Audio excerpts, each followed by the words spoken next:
Welcome to the Human Evolution Podcast, where we dive deep into the science, philosophies, and strategies that create real and lasting change. I'm OriGoldstein, and here we leave traditional self-help behind and map the real terrain of true personal development. Welcome back, everybody. We're going to talk a little bit about, a little bit of everything today. We've got some thoughts on manifestation and other topics for this week's show, but we're also discussing just how people get into certain roles. I don't want to call them shamans, but I guess that's what they're called, or spiritual healers that are out there, and the barrier to entry for coaching, life coaching, or being a spiritual healer, or who's certifying those, what accreditations do those actually carry. And then, of course, after COVID, there was the big boom in life coaches. And that's not to say that they're all bullshit, but you don't have to pass the bar or get certified by a medical board or have any other type of state regulated certification. And that's also not to say that stuff that's regulated by the government's good either. I'm just saying anybody who wants to be a life coach could literally say, I could go on LinkedIn and put in life coach in my profile. Now, there's no barrier of entry to it. Years ago, I would have completely written all that off anyway. I'm not necessarily sure that I believe that those things actually happened, but if it was true to them, a lot of the people that I talk to, the ones that I actually think are telling the truth, being truthful, it's real to them. Who am I to say like that person's experience wasn't actually that, even though I'm like, I don't know if that's physically possible, because what is physically possible anymore? The world's really weird. We've got aliens and drones flying around the country now, and nobody knows what the hell's going on. So you never really know what you're going to get. One of the things I do appreciate about people that get into the industry is if they do it for themselves first, if they've actually healed themselves first. So there's a vetting process. I used to be a private investigator, so send me their social security number and I'll look them up. But it's crazy though. The industry is crazy. And I just remember thinking to myself, write them off and like, oh, this is dumb. This is not real. And then I kind of dialed that over to, I don't know, if somebody thought that they saw something, if they felt something, like who am I to say what they felt or didn't feel? Now, maybe in their own psyche, who am I to judge somebody so long as they're not trying to like charge my credit card and tell me that they can heal my fatty liver by touching me, kind of thing, you know? I've got so many different things to say about this. Like, it's, as you know, I used to live in Sedona, Arizona, and Sedona was kind of like known as the energy vortex of the United States. And it's got all these psychics there. My joke was you couldn't spit without hitting someone and then basically saying, oh, I knew that was going to happen. It's just every person there is convinced that they're a psychic. And you would have the entire mix of like people that were just sitting there telling you, I'm going to do certain work on you. And you would leave the session feeling nothing. And they were like, just wait a month and everything in your life is going to change. And then you would have other people that would come and do certain work on you and you would actually genuinely feel a difference. It wasn't about the certification, right? I don't think you can be certified to be a healer in certain ways. But the other thing that comes up in my mind is, I started hypnotizing people professionally when I was about like 21, 22 years old. And here I am having 50-year-olds come into my office telling me about their life problems. And here I am sitting there thinking to myself, pure imposter syndrome, who the hell am I to basically give them advice? And the thing that made that different for me was the fact that I specifically learned techniques that I knew would work on someone. I didn't need to have experienced the exact same thing that that person went through. I needed to know what the brain was doing, and I needed to have a path to program them differently. And that managed to make a change in something. A lot of these people, the thing that really gets to me is they don't really have any kind of logic about what it is that they're doing. They just feel like I have this energy and I'm going to share it with the world. That is amazing. I mean, if you think you can do it, go for it. But at the same time, it does lead to, as you said, like every single person being able to hang a shingle on their door and basically say, I'm a spiritual healer and I can change your life. And Brittany and I often joke about this, about the idea of like the 22-year-old life coach that's sitting there telling you about like how to live your life better. And a 40-year-old following it, and all of a sudden their whole life falls apart and they don't understand why. Kind of like buyer beware, you know, to some degree, you got to pay attention to who it is that you're paying attention to. But there are people out there that really do know what they're doing. And that's where the vetting process comes in. You just want someone that has experience and that can actually genuinely guarantee results. I suppose a good analogy would be maybe an alcohol counselor who may not have ever touched a sip of alcohol, but knows the steps and the processes that they need to go through. And I've tried, by the way, I've been to alcohol counseling before, and it didn't work for the reasons we've spoken about over the last few shows, and well, all the shows. But they do have a playbook. They may not have experienced it themselves, but they have a process that they trust that's been used time and time again over multiple patients. So even if you are a spiritual healer, just like the alcohol counselor. If you don't have processes in place, or you don't have something that's proven in place, you could just like, oh, I'm 21 years old, I have all this energy here, come give me a hug. What was that TV show? The the Leftovers, that guy Dwayne who would hug people and they would be super happy, because then people started believing it. But the fact of the matter is that if somebody really did have magical powers like that, they wouldn't be sitting in the desert. They would be on national TV. It's not that hard these days. There'd be a YouTube channel. That's interesting about Sedona. I did not know that. It's like 2 hours outside of Phoenix. It's a beautiful, beautiful area, and it's got vortices. So it's basically like an energy, a chakra of the earth, as they call it. And all the psychics end up going there. It's so interesting that you have these conversations and everyone is just getting in touch with their intuition. And don't get me wrong, I had some amazing psychic sessions there. I had some really amazing healing sessions there. But I also had some sessions with people where people would just give me this random advice in terms of saying, your aura has a shadow over here and that needs to be healed. And I was like, really? I was all of like 28 years old when I lived there, whatever it was. And I was like, God, I should heal this, whatever it was. And then they would do something that would say, now you're fixed. I'm like, I don't feel any different. And the thing that comes up in my mind, the big thing for me, is acupuncturists. And don't get me wrong, I 1,000,000% believe in acupuncture. As you know, it's something that we've spoken about a lot of times. I developed a very bad back condition going back about 15 years. And among the myriad of things I tried, one of them was acupuncture. And I'd go to acupuncturists here in the States, and they would go and they would stick their needles in me, and they would put in all different places. They'd feel my pulses, look at my tongue, everything else. They'd do a treatment on me. And at the end of it, they'd say, how do you feel? And I'm like, I don't know, about the same. And they said, yes, we had to play around with your chi a lot. Wait about a week and things are going to be much better. And 2 weeks later, I'd go back for another treatment, feeling about the same. So fast forward to 2018, whatever it was, when I'm in Bali, and I had to do a visa run to Hong Kong. And for whatever reason, as I'm on the plane to Hong Kong, my back goes out terribly. So I'm in Hong Kong. It's my first time there. I really want to experience the city. And I can barely move. I can it's every single step just felt like someone was sticking a knife, like a hot knife, directly in my lower back. And so I found like some pain pills to take, whatever it was, because as you know, like I've got a real problem. I need something to heal this pain, whatever it is. I'm with you. Pain pills, right? I'm with you. I would have bought that shit from somebody off the street selling like live chickens. Give me one of them live chickens and a whole bunch of that heroin right there. But like nonetheless, I got the pain pills. But like I called my father back in the States and I told him about my pain. And my father's like, you're in China, go see an acupuncturist. I was like, no, I've done acupuncture. I need something that will really help me. He's like, just give it a try. What do you have to lose? I'm like, you're right. I did it in the States. Why don't I do it here? So I find this person just off Google search on acupuncture, whatever it is. And I go to her office. She has me lay down. She feels my pulses. She looks at my tongue. She does all that different stuff. She lays me down at a table. She sticks needles in me. And she goes, how do you feel right now? And that was the first time an acupuncturist in the moment asked me how I felt. And I was like, I feel about the same. Maybe my leg feels a bit better. She goes, oh, okay. She pulls out a couple of needles, puts in a few different ones. She goes, how do you feel right now? I'm like, holy cow, this feels a bit different. She's like, so where'd the pain move to now? I'm like, oh, it moved up to my shoulder. She sticks a few more needles. She does it like about 5 times to the point that I had no pain whatsoever. In the session, I had no pain. And that was the first time I actually realized how powerful acupuncture could be, as opposed to all these things I've been told of how acupuncture helped people. And so my logic is when you have a person that genuinely knows what they're doing, the results should show right away. If they don't, buyer beware is all I should say.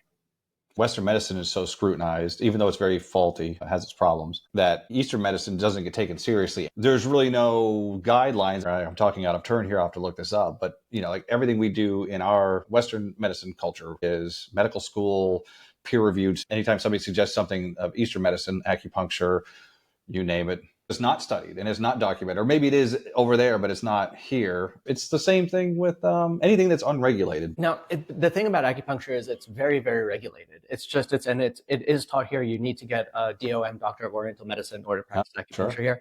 It is a very regulated industry. It's just, my logic is maybe it's just the practitioners I saw. I'm not in any way bad-mouthing acupuncture in the States. I'm saying the acupuncturists I saw, no one managed to give me really great results. And then another thing that I just think about, pardon me, another thing that I really just think about is the idea of energy medicine. When I was young, I studied Kung Fu, and we got into the idea of Qigong, Tai Chi, and moving energy. And in Eastern martial arts, they sit there saying, do you know what? You need to study Tai Chi for 3 lifetimes, and then you're going to get to the point of being able to truly move energy. Then you got people here that go and do a weekend course in Reiki and all of a sudden say, I'm going to be your healer. Now, it doesn't make a lot of sense to me in the fact of like, so why does Kung Fu practitioners actually say it needs 3 lifetimes, and another person says it takes 3 days? But to twist that around, I have a friend that's a Reiki practitioner.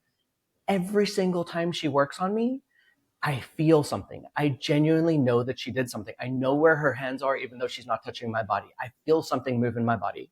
And she only had like a 3-day workshop or whatever it was, and she's practiced herself a lot.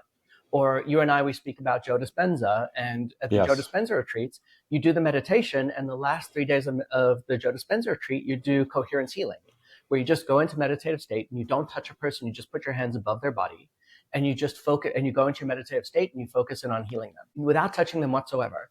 And almost invariably, you have at least one person in that room heal from a disease.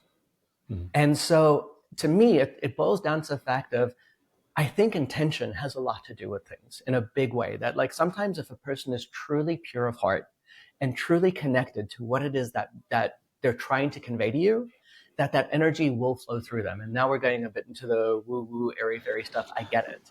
Yeah. But I can tell you that I don't think that necessarily means that every single person that's only done a small workshop or every person that hasn't done anything can't be a healer. But that is where I really, really stick to the rules of, if you're not noticing a result, it's perfectly fine to move on. And I say to my own clients, like I'm very possibly not, I in no way think that I'm the person that can heal everyone. If you do 1 or 2 sessions with me and you don't experience anything, let's part as friends. Like, let's call this quits. But I am going to do with you everything in my power, not to just try like make a small shift. I'm going to try to do things with you that you will notice true tangible results in your life. If you don't have true tangible results in your life, don't work with me. It's like, it's not something that should be, oh gosh, I hope something will happen. If something didn't happen, I didn't get a result with you. And that is my yardstick to measure how much I've done with people. And it applies to the ongoing effect as well. Because I've just talking about ceremonial things, like we talk about the stuff in the desert and all that, and people putting on a good show. I've been to church several times over the course of my lifetime, usually weddings and funerals, but I went to a couple services when I was in boot camp just because I wanted to get out of the barracks. They let you do something on Sunday mornings, let you go to church for like an hour and a half. But when you're in there, though, and you're around everybody, you really do feel like something. Now, that's probably sense of community. We were super tired, but just the grandiosity of the chapel and everything, like there's an energy there. So when people are in front of you, like I'm speaking more in terms of like the Sedona experience, but when you're in front of those people, I suppose you could be like, oh my God, I feel great. I feel like I've really connected to something. And then you wander off and then like, okay, well, I don't feel it anymore. I have to come back and run my credit card again. I think in those TV evangelist shows, when somebody's in a wheelchair and they stand up and they never show afterwards. Did they walk out of the church? Probably not. It's probably in that moment they were just so amped up and the adrenaline was pumping and they just felt so good they were able to stand up. But they never show them like strolling out of the church after that. I think we actually spoke about this at some point in time, but to me, there's actually a process that needs to be done. It's all about processes. I'm a programmer at heart. I like programming. So when a person changes, I believe that it goes through 4 stages. Or 5 stages. The first stage is, I can't change, I'm stuck. Like this is just where I am, and this is just, I'm broken in whatever way it is. The first stage beyond that is the thought of, maybe I could change, I can change. So it goes from can't to can, that it's a possibility somewhere in the grand scheme of the universe. It's possible that I could be different. Then the next step above that is what I call the will change. Not only can I change, but I will change. Somewhere in my future, I can actually see that I would be a different person. The next step beyond that is the 4th step would be, I am changing, which is, oh gosh, this is happening to me right now. And very often that's where people stop with the can, will, am. But what happens then is like a person comes to my office and they feel different, but then they go home and they haven't changed. And it goes on to the 5th step, which would be, I have changed, where now all of a sudden that they see themselves as this new being for which the change is natural. So can't, can, will, am, have is really the process by which a person can really make a change happen for them. And each of those things has a specific process that you take a person through to get there. And what I've discovered with a lot of my clients when I work with them is I don't need to do any kind of crazy, amazing hypnotic change with them or anything else. If I can just get them through those 5 levels and get them to the point that they realize that they have completely changed, if they just truly believe it enough, they will have changed. And so to fit this together, if you, for example, have a spiritual healer and you completely believe in this spiritual healer to the point that you go, oh my God, this person changed me. That person may have done absolutely nothing, but because you believe it enough, you actually shift in that change and something inside of you just completely changes there. The thing that I absolutely love and the thing that I kind of made it my life purpose to really play around with is there's the opposite of that where you can, even if you feel absolutely like nothing is going to do well for me, if you give a person the right pill, the right medicine at the right time, the body responds and they change regardless. And to me, that is the opposite of the placebo effect. In terms of the placebo effect is, oh gosh, I've changed and I know I've changed and everything is great. The opposite of that is I did such a specific, distinct process on you that whether you believe it or not, this thing changed inside of you. And that is to me like the most amazing thing in the world when a person actually doubts their change, but they're different regardless. And that to me is really, really powerful. And that is where I believe that the big difference is between a life coach that has all the great intentions and a person believes them enough, and a person that truly knows a process to take you through that whether you believe in it or not, the process will get you to point B. Like most things in life, something structured that has a track record, whether it's placebo effect or not, if it's working for people, it's working for people. So we were going to get into manifestation a little bit, which is kind of in the same realm here because it's Completely. having the thoughts of like, this is what I want to do. And I use the silent retreat as an example of everybody around me was getting deathly ill. And I had my affirmations. I was telling myself, you're not going to get sick. I don't get sick. It wasn't just, I'm not going to get sick. It's, I don't get sick. I have a very strong immune system. I don't get sick. I used to say it over and over again while I was pacing. And I swear I wouldn't have believed it, except I experienced it. This is going to happen. This is not going to happen. Look, whether it actually worked, and I convinced my immune system to be stronger. I don't know what it was, but the thing is, I don't care.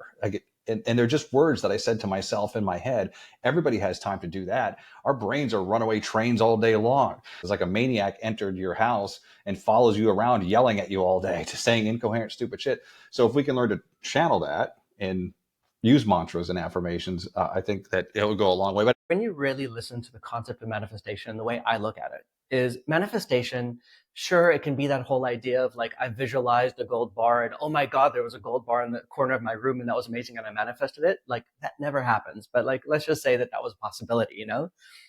But to me, manifestation in its true deepest level is believing something to the absence of nothing else existing. Like there's that Jesus saying, with faith the size of mustard seed, man can move a mountain, right? It's like, and I'm not going to go into the religious connotations of it, but the thing I absolutely love about that saying is, how's it possible if you really just think about that? If you just assume Jesus was an amazing teacher and he says, with faith the size of mustard seed, man can move a mountain. How is that possible? The way that is possible is to even have faith the size of mustard seeds, like a microscopic tiny little bit of faith. It's not about the amount of faith you have. It's the fact that in order to have any faith whatsoever, even the size of a mustard seed, it means that you are in lack of doubt. And that is what makes things possible. It's not about the amount of faith you have. It's about the fact that in order to have any faith, doubt can't truly exist. Otherwise, you don't really have faith, you have hope. And so to me, when it comes down to it, when you consider the concept of manifestation, what manifestation truly is, when it really, really works, is when you are just in a place of lack of doubt around something, that you absolutely see it coming to you in every single way, shape, and form. If a person, for example, wants to manifest the fact that they're rich, let's just take that as an example. If they grew up in a family where every single thing around them was their family telling them, you're never going to succeed, it's always going to be difficult, money's so difficult to come by. And they've got all these thoughts in the back of their head. And they sit there and they meditate and they create their affirmations and everything else. And they sit there saying, I'm going to be rich. I'm going to be rich. I'm going to be rich. I am rich. I have become rich, as we take it through the 5 steps, all those things, right? But if in the back of their mind, there's still the doubt of sitting there saying, but this is bullshit. Dad told me I'm never going to be rich. You know, it's never going to happen. Manifestation can never truly happen. However, if they can actually get to that place, and this is the tough thing about manifestation, why so few people can really do it, myself included in many different aspects. I'm not saying that I've got this down pat, but the reason why so many people can't do it is because what you really need in order to manifest the idea of being rich is knowing for a fact, beyond any shadow of a doubt, that wealth is coming your way, that richness is coming to you. And when it doesn't come, instead of you sitting there going like, oh gosh, God, why have you forsaken me? You sit there going, oh, it will probably come tomorrow. Oh, it will probably come tomorrow. And it's that idea of understanding the fact that it doesn't have a timeline associated with it, that it's going to happen. And what that does is it instills within you this momentum that cannot be stopped, that just naturally has you keep going and going and going because you know it's coming to you, and constantly looking in all the right things. And all of a sudden you meet up with this person, and because you know you're going to be rich, you strike up a conversation with that person. And because you know you're going to be rich, you try this business opportunity. And because you know you're going to be rich, when that business opportunity fails, you go, oh my God, that was a stepping stone, and the next one is going to be the right one for me. And when you have that level of faith that it's going to happen, it has to happen because you never quit. The only reason something doesn't happen in your life is because, in my books, it just hasn't happened yet. The logic of manifestation is, as long as you see it as a yet, it's going to happen. It's just that simple. And I think that's what most people get wrong when they think about manifestation. We talked about the book, The Secret, before. And I think most people think that if they just sit and they write themselves little notes and they think about it enough, but don't really believe it, that all of a sudden somebody's going to show up. What's that guy's name? Ed McMahon's going to show up at your door with one of those big checks, you know? Publishers Clearinghouse now has for you. I think people get it wrong, though. If I think this, something's just going to come to me, even though they know that in their minds, like they don't really believe it. I think that they're trying to trick themselves. And what you're saying is get into the mindset. And if it didn't happen today, maybe it'll happen tomorrow, or it will happen. It will happen. It will happen. And it does open you up. I've actually done this several times. I've had about 8 different careers. And every time I'm like, this is the only thing I know how to do. I'm never going to learn anything else new. And what did that cause? It caused me to not really want to talk to anybody socially. It made me shut down and not exercise and do all the things that I needed to do to take care of myself. But when I believe that I could do something, or if it's not happening today, it will happen tomorrow, I'm a lot more social. I'll go talk to other people in this co-working place. I'll exercise more. So your whole being is just putting stuff out there. So it's not necessarily like some woo-woo spiritual energy necessarily. It's just that you're coming across differently. You're more confident. You're just open to new ideas. You're like you sure mentioned, it will happen, right? It's like a business opportunity that you may be like, no, fuck that. That's dumb. I'm not going to invest in your Ring doorbell or whatever that mistake they made on Shark Tank. Right. And then now all of a sudden you're super. I think that's where people get it wrong. They think it's just you have a bunch of thoughts and some angel's going to come down and bless you with something. That's not what we're talking about here. The example that I love to use with my clients is the concept of a child walking, right? Like every single human being at some point in time was crawling and incapable of walking. But so they tried to stand up, and they tried the first time, and they tried to take a step, and they fell flat in their face. And then they tried again, and they tried again, and they fell backwards. And as an adult, what would happen is, if we're in the same place, we would say, oh God, do you know what? This walking thing isn't for me. I just give up, right? Like it's just, this doesn't work. But as a child, you don't know at all that anything is capable except for you being able to walk. So you fall the first time and you go, I just haven't walked yet. Next time I'll do better. And you learn from each experience. And lo and behold, 100% of the population, short of people that specifically have any kind of specific disability, are capable of walking. It's because in their mind, they know for a fact it will happen. But think about the hundreds of times a baby fails at walking. Doesn't make a difference. The parent doesn't all of a sudden take the kid, tie them up, and say, I'm done with you trying to walk. You're an idiot. You're incapable of doing it. I give up on you. The parent says, it's okay, Timmy. You're going to try again tomorrow. And like, look, Timmy, you did so well. You stood up for a whole second.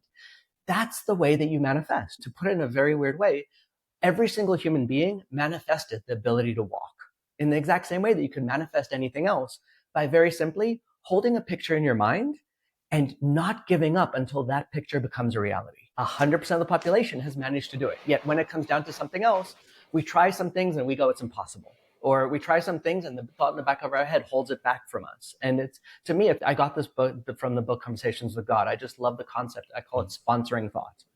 What is the deepest thought you have about a subject? The real deepest thought that's really driving a subject. So if you sit there going, I'm going to be rich, but in the back of your mind, you sit there going, money is the root of all evil. And that is really the deepest thought you have. what goes on is you can try everything, but somewhere in the back of your mind, there's something sitting there saying, I don't really think I'm worthy of money. It's a bad thing, or money's bad for me. Whereas if you think about a child walking, they say, I'm going to walk. And the sponsoring thought in the back of their mind is, everyone else does. There's no reason why I can't. Look, mommy and daddy are expecting me to. And with that level of expectation, it happens for every single one of us. That's what manifestation is. There's so many examples in the world right now. We're lucky in 2025 that not just living examples of people now. So you're talking about the child watching everybody around them walk. Like, why can't I walk? This is bullshit. I see people doing it. I know this works. And same thing with getting rich or getting some type of achievement, becoming an author, whatever it is in the world that you want to do. You have examples. So you can't say that it's impossible. And I'll use actors and entertainers as an example. But I was a huge fan of Howard Stern for a long time. I still am. I just don't have time to listen to his long shows because they're like 4 hours long. But he'll interview almost every actor that I've watched over the years. None of their early years were great. They were living in their cars. I mean, especially comedians. None of those people had it easy. So you know that there's an example out there. If it's not somebody that's alive today for something that you want or you want to do, there's thousands of years of recorded history now that you can look back on. Somebody has been here before. Somebody's doing the exact same thing you want to do. Somebody's done it before. Keep positive out. Everything you mentioned about staying positive and putting out that energy. You could tell by looking at somebody walking down the street whether life is going well for them or not, just by the way they're walking, by the way they're hunched over or whatever. Like, you could feel energy on people, whether you believe in spiritual stuff or not. You could see it. So just putting that good energy out in the world. Then there's somebody's like, well, I can't do this. It's impossible. How many billionaires are there right now? There's a lot, so it's all possible. And there's examples everywhere. And most of their stories were not good. Were not happy stories. And the thing I'm thinking about, and I know you know the story, and I'm guessing most of our listeners know the story, but it's just one of my favorite stories, Roger Bannister. And so the concept is I'm going to get the years wrong and I'm going to butcher it to some degree, but I'm going to get the gist of it right, basically. But I think that 1929, whatever it was, someone ran the fastest time in the Olympics, and it was like 4 minutes and 5 seconds, whatever it was, to get for the 1 mile run. Ran a mile in 4 minutes 5. And everyone tried since then to break that 4-minute record, And it got to the point that all of society, like science, actually said it's impossible for someone to run faster than a 4-minute mile. It's impossible. To the point that scientists actually did their different research, whatever it was, and they said, if someone ran fast enough to run a mile in under 4 minutes, their heart would literally explode inside their chest. The Russians didn't completely believe that. So what they did was they took their fastest runners and they tied these people to horses. And they made the horses gallop in front of them to try and pull the runners to go faster. But no one could break the 4-minute mile. No one could break the 4-minute mile. All of a sudden one day, this guy, Roger Bannister, who was a medical student, was looking at the science, and he just sat there going none of this makes sense. There's no reason in the world anatomically that we shouldn't be able to run the 4-minute mile. So he all of a sudden went from the thought of can't to can. He went to you know what? I think it's possible. I do think it's possible. Whereas everyone else in the world, and you've got every single top athlete in the world trying to run the 4-minute mile, and they're all stuck in the can't mindset, and they're running 4 minutes 1 second, 4 minutes 3 seconds, whatever it is. They can't break the 4-minute mile because they just can't do it. Roger Bannister believes he can. And he was a very skilled runner. So he got himself to the level of being able to get there. And he's in his training getting faster and faster. And he goes, you know what? I will do it. And then what happened was the one day that I don't remember the date, I'm going to say 1969, 1965, whatever it was, he breaks the 4-minute mile, and it's recorded that he breaks the 4-minute mile. I could get the number wrong, but I think it's something like 2 weeks later, another person broke the 4-minute mile. And nowadays you've got high school track teams that are running miles in sub 4 minutes. It's high schoolers are running miles in under 4 minutes. And just to think about the concept of prior to Roger Bannister, people are being tied to horses, and scientists are saying your heart is going to explode in your chest. Yeah. And the only thing that changed was one person, and this is to your point, the one person that proved the exception. And as soon as that happened, all of a sudden everyone went from that place of can't to can. Their sponsoring thought in the back of their head said, it is possible. Now can it be possible for me? Some runners weren't able to, but some runners said, I'm as fit as Roger Bannister. I'll be able to do it too. I will do it. And then I'm training, I'm getting there. I am done it, and I have done it. And then they go and they show it to more people. You build up more social proof, and then everyone is capable of doing it. It's just the can, will, am, have. is always the way that you're going to walk through things in order to actually create and manifest a change, for lack of better wording. It just must be that mental block or something. Or maybe people don't want to be the first to do something. Who knows? I'm only giving you my opinion of things. I don't think that it's that we're wired this way. I just think that if you have any element of doubt, you don't have faith the size of a mustard seed. And it's just that simple. And one person needs to be able to, as I say with like every single thing I do with all my clients, with every single thing I do, the only thing that you need to do is learn how to dissociate away from yourself enough to be able to get a realistic perspective and look at things for reality. Roger Bannister stepped away from the story enough to look at it from a medical point of view and sit there saying, there's no reason in the world why I shouldn't be able to do this. The moment he got that new perspective, everything changed. And then he managed to be the 4-minute mile for other people. I just think that if you're too stuck in the story, and this is back to my philosophy, you're trying too hard. Every single runner in the world was genuinely trying to break the 4-minute mile. But they were only trying. Trying implies doubt. Trying doesn't mean doing. And that to me is what I mean by you're trying too hard. All those runners up until Roger Bannister were genuinely trying to break the 4-minute mile. The moment Roger Bannister did it, they were then training to break the 4-minute mile. And that difference from trying to training is the inch that spans a mile. Getting back a little bit to you said there's 5 steps. I know everybody's so different. But what's the average timeline for somebody to come to that realization? I imagine the can't would be the hardest thing to overcome because there's people that are trapped in their own little silos of information, families. And I use the example of when I travel full time and I go home or talk to people that don't, and they're like, "Oh, I could never do that." I'm like, "Why?" It sounds really dumb to me. Exactly. However, I felt that way years ago. I'm like, I can't do that. It doesn't make any sense. What am I going to do for medical care? All the stupid things you run through your mind that feel insurmountable at the time, but are just not realistic. What's the average time horizon on somebody trying to break out of that shit? So here, it's going to be a mean answer as such, but literally it happens like that. It happens in a split second. The only challenge is that split second can take a year in the making. That's the challenge. It will always happen. You see it, and it's the light bulb moment. It's a thing I've spoken to you about so many times. To me, it literally can bring tears to my eyes right now in terms of just the joy I have when I see it in my clients. It's the moment that they go, "You mean I've been wrong all this time?" It's that one moment that they actually finally step away from themselves enough and look at their past and realize the fact that they were living in a story. You're living in a made-up fantasy world. My rule number 2. The moment you step away from it and you see it and you genuinely see, my God, I've just been living in the story, everything changes and you go from can't to can. And as you said, that is the largest shift that they have to make. And so there's very specific techniques that you can walk a person through to make it happen faster. But without having to spend $1,000 to come see me or whatever it is, you gave the perfect example that sometimes all that you really need to do is just find a role model. And given the history that we have, role models aplenty. It's like, you can find a role model for everything in the world. And to me, like the idea of like the Joe Dispenza healing event, I think if you took the same 2,000 people that are Joe Dispenza healing event, that you never take them to Joe Dispenza and you tell them, what I want you to do is I want you to be really, really happy. And I want you to get into meditative state. And I want you to stand in front of a person with your hands like this. And I want you to get in meditative state and focus on them healing.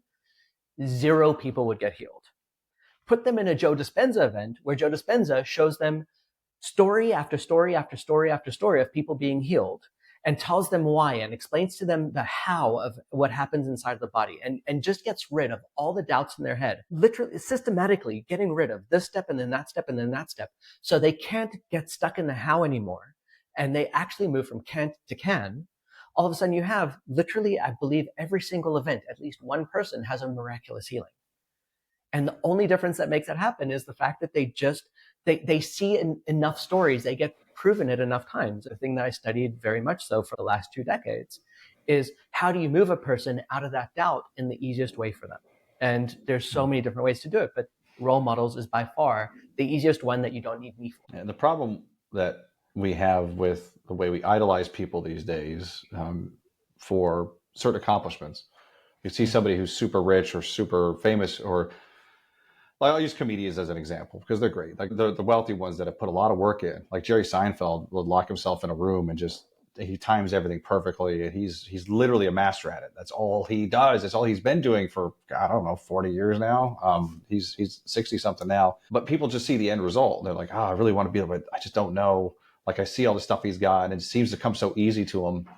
What people need to remember to do is to go seek out stories, or God, there's so much content on the internet, a documentary or a biography of that person about their early years and all the shit that they went through to get there. And I think that's important too, because people kind of gloss over that. Like, oh, I want to be this person, but they don't see that they were just like you. These people were just like you at one point. They just fucking stuck to it. Like you literally just came up with a step from can to will. And so like that is literally the next step. So the first step is seeing the possibility, finding the role model, finding the Jerry Seinfeld and saying, oh my God, someone can naturally develop that level of comedic timing. It's possible. If he can do it, so can I. One of the biggest things is one of my hypnosis teachers told me this like years ago, that the biggest problem in this world today is the one belief, I am different. That you sit there going, do you know what? Jerry Seinfeld can do it, but I've got a real problem. I can't do what Jerry Seinfeld does. And as long as you see yourself as not being capable of it, but other people are, you haven't moved from can't to can. But then assuming that at some point in time, you actually really step into the world of like, oh my God, that was a story I was telling myself. The moment happens and you go from can't to can. Now all of a sudden you believe it's possible. Once you believe it's possible, then it's exactly that. Now what you need to do is you need to move from can to will. And that is where all of a sudden you need to start creating a logical framework by which to get there, or understand that there is a logical framework that you need to follow. So I could, for example, tell you, Lee, you could become the world's best comedian, and I could point out things to you and you go, do you know what, Ori? I think you're right. I could become the world's best comedian. And you're not going to get anywhere. If, however, from there I were to say, and now here is the first course I want you to take. Here's the second teacher I want you to learn from. And then this teacher will take what you learned here and expand it this way. And then you're going to get this part right, but now your timing is going to be off. So this is the app I want you to download to practice it this way. And then these people, after that, you're going to do this videotaping and they're going to pay attention to it and they will get you there. And now all of a sudden you see the ABCD plan of getting there. You now sit there going, my God, if I did ABCD, I will get there. And then you get to the will, right? And then as you start doing those different portions of the plan and you start seeing the results, you go, oh my God, I am doing it. Like, this is different. This is so amazing. Like, it's really, really happening. And then after you get through the I am doing it, you've already like 90% of the way there. The last part is to break through the imposter syndrome. Is you sit there and you go, I've done it so many times. It feels kind of natural to me. I have become this. It's literally, you can see that there's a plan to like stretch out to get to each step of the process. The two biggest mistakes that I've made for myself was thinking that I'm so unique. Nobody else has my problems. Nobody else has to go through it, which is total bullshit. And also thinking that I had to have natural talent for certain things. And obviously everybody has their own genetics for, I'm not going to slam dunk. Yeah. Yeah. Everybody has their own stuff for athletic ability and mental processing and everything else. I'm not saying that people aren't born differently there. Use comedians again as an example. A lot of them had pretty rough childhoods. You are unique, but you're not that unique. There's somebody who's done it before, doing it right now, and will do it. There's somebody sitting in, 2 offices over from you or 2 houses over that's actually going to do what you want to do, because you just need to get started. You need to do it. I really, really love playing that mental game of like, think about it. So right now in the world, there's 8 billion people, whatever that number is, right? And now take it back through history. I mean, so throughout the entire course of human history, there's been what? Let's just say, I'm throwing out a number. I'm going to look 40 it up. 40 billion people that have lived over the course of human history, whatever it is. If you really consider the fact that 40 billion people have survived, and I'm obviously making up that number, but if you consider the fact that 40 billion people have survived. 100. It's 100. I'm sorry to cut you off. 100 billion people. Okay. I have to also say this. When I went to type in, this is funny. This is not a political show. When I went to type in how many people, the first thing is how many people have been deported so far this year. We're not going to go there. So consider that, okay? In the world today, there's 8 billion people. So, and think about how huge the world population is. Multiply that by 12. That is how many people have survived throughout all of human history. 100 billion people. So in the span of all of human history, 100 billion lives, do you really and truly believe that not one person has had the same problem as you and overcome it? Not just had the same problem as you, that is definitely a certain number, but like one person out of 100 billion had the same problem as you, exactly the same problem as you, had the same kind of abuses that you had the same kind of thought patterns that you had, and managed to overcome it. Out of 100 billion, with a B, billion people, one of them have done it, which means you're not that special. You're not that different. Someone else has managed to go from where you are to where you want to go. Think about all the people out of those people that didn't do it, that wanted to do it their entire lives and were on their deathbed regretting it. So there's the people that did it, and then there's all those people that regretted it that could have done it. Everything you're saying today is just like completely locking in on it. Literally, that is back to like my first rule, which is you're immature. Like when you really, really think about it, what does that boil down to? It means that right now you have a dream. You know what you want. There's something inside of you that says, this is where I want to go.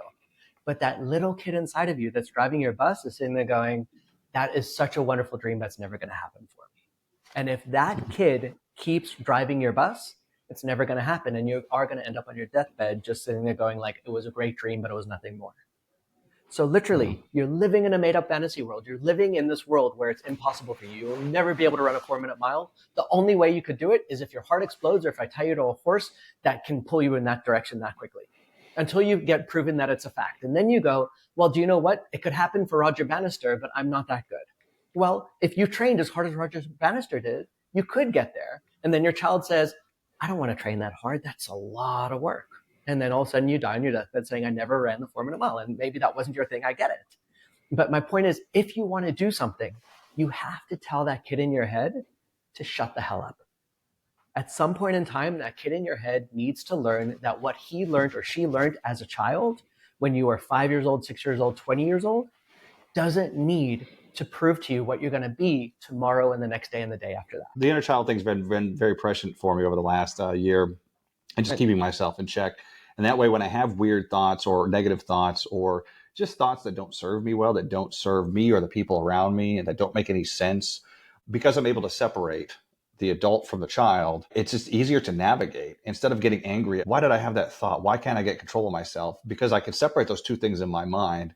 I'm like, oh, that's the child now. When we talk about the inner child, like you were in the military, for example, and being in the military, you very much learned the idea of like always be on guard, always make sure you get everything done the right way, have everything folded in the right way, and make sure that you're always in the safest location in the restaurant, whatever it is. And now when you walk through life, there's still that military child person inside of you that sits there saying, A, B, C, D, this needs to happen, otherwise I'm going to get in trouble. And the thing I want to point out here is I call it inner child, but you were 20 something years old when you went through that level of training. 18, all I call 18, still whatever child. It is, right? Still child. It's still a child. But my point is that inner child doesn't necessarily mean it. More often than not, these are habits that get instilled in you when you're 5, 6, 7, 8 years old. But it can be something that happened to you yesterday that just got locked in a way that has you just, the whole thing I'm trying to say here is there's a part inside of you that's looking at the world through a very distorted lens. The lens is definitely just bending the view of the world in a certain way, and it's making you see things in a non-true way. Whether it's the idea of a scientist sitting there saying your heart's going to explode if you try run faster than a mile in 4 minutes, whatever it is, you're seeing the world in a distorted way, and all that you need to do is step away from it and see reality from a place of just, it is what it is, which is what an adult does. An adult just accepts reality for what it is and says, this is the way it is. That might happen, that might happen, everything is the way it is.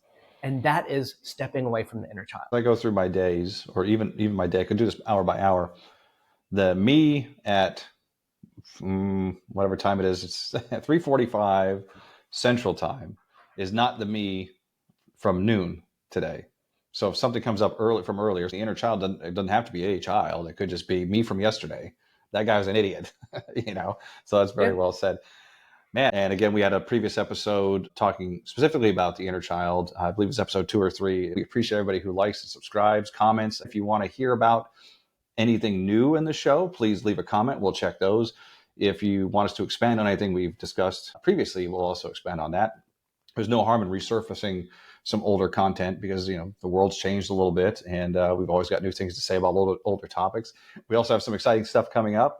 When this show goes out, we'll be preparing for our next trip to the home of Walmart in Bentonville, Arkansas, where we're doing an in-person get-together there with the team so that we can bring the larger retreat model that we've discussed, the psychedelic retreats, and we're going to be putting together a nice package for that, just to show all of you who may be listening or watching that are like, okay, I'm really interested in doing one of these things, but I'm not sure how does it exactly work. We're going to be putting together some information on that, some videos, and putting it out to the public so that we can start collecting a wait list for booking that. So unless you have anything else, another awesome show. Good to see you. I will see you in person in 2 days, and to be continued.